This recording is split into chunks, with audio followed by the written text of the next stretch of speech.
In this video, we're going to explain the solution to this visualizing concepts chemistry question coming up.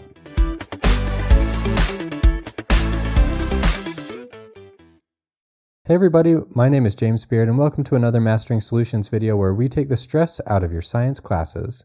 In this problem, they want to know what a chemical change is and which represents that.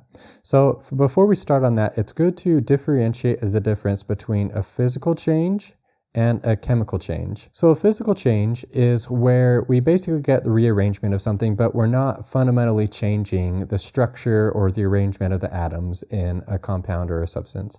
In a chemical change, that's exactly what we're getting. In a chemical change, you could get a new substance, at least one. You could get multiple new substances, and you also get rearrangement of the atom. So instead of multiple atoms, like a hydrogen being bound to an oxygen, for instance. So this is water. We have two hydrogens and an oxygen.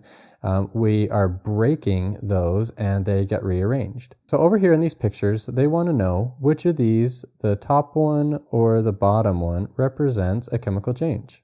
So in this first one, we have two red atoms bound together with two little blue atoms out on the outsides.